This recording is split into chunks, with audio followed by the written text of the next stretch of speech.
subscribe naman dyan mga idol.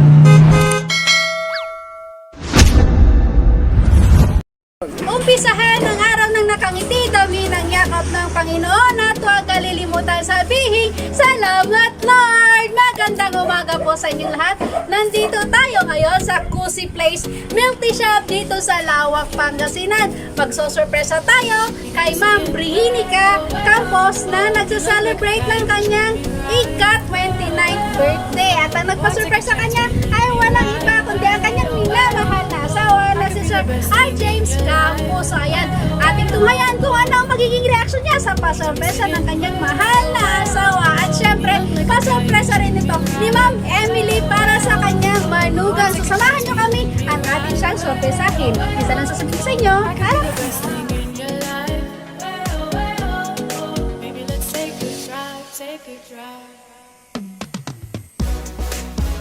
A few moments later.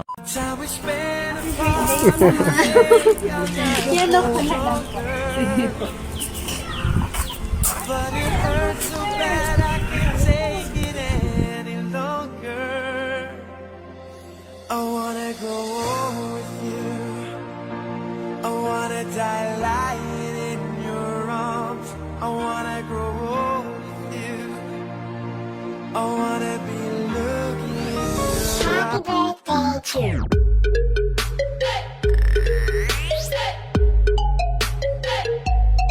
Time we spend apart will make our love grow stronger. But it hurts so bad I can't take it any longer. I wanna grow old with you.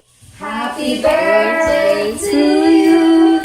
Happy birthday to you. Happy birthday, happy birthday. Happy birthday to you. Ma'am, make a wish. Pero bago mo mag-wish mo, siguro, kayo muna. Siyempre ako.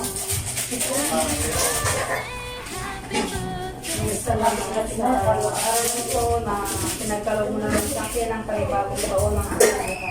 Naway maging matiwasay, malayo kami sa namang kapahamakan, disgrasya, lamang sakit.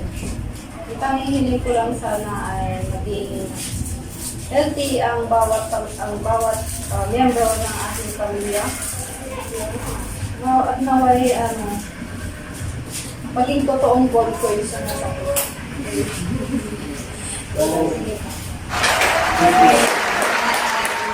So, birthday message naman, sir, para kay ma'am.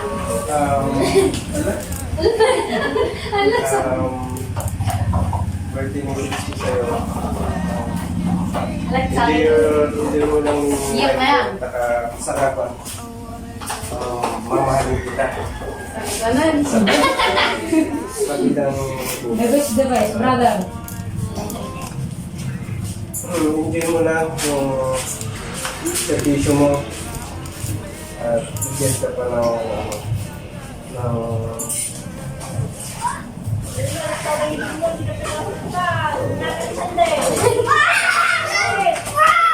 Birthday!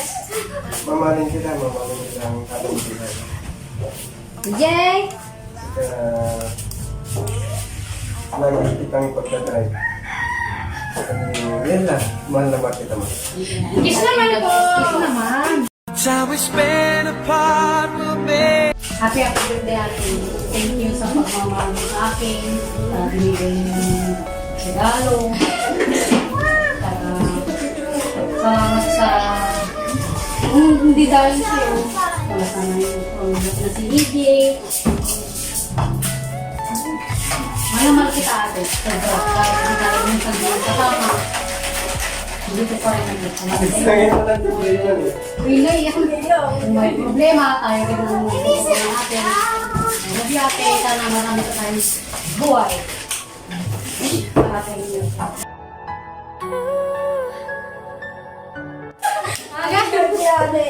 Mahal na mahal kita.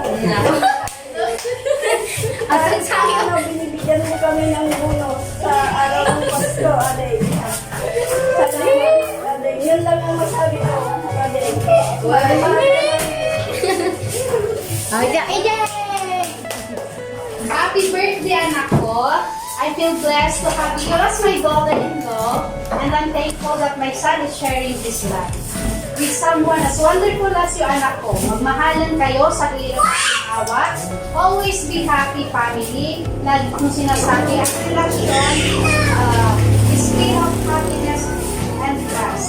Wish you all the best, good health, and more successful in your life. God bless, anak. I love you, anak. From Singapore with love, Nanay Emily. So, isa rin si Ma'am Emily sa naging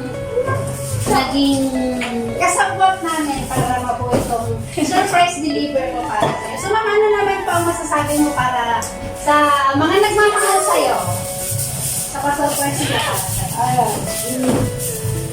Hindi kasi ako nasabi na ito may surprise ako. Kasi yung Dito ma'am, dito ma'am. kasi yung lagi na surprise lalo na sa asawa ko yan. Hindi ko na-explain kung ano yung magiging reaction ko kasi ayan, ito yung first time na Ito mo nakabing mo sa pandidalang.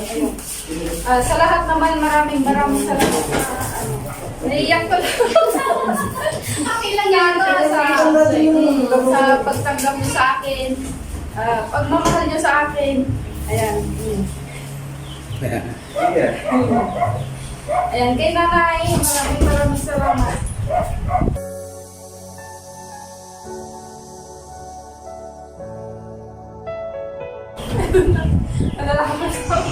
So, thank you po, ma'am. And in behalf of Miss Maylene Palabay po, we wish you all the best. At syempre po, maraming salamat din po sa tiwala sa surprise mo deliver ko. Dahil kayo po yung naging way para maging partner po tayo dito sa business na to. Maraming salamat po sa pagtitiwala. At sana po, enjoy nyo itong araw na to, lalo na itong kulit na to.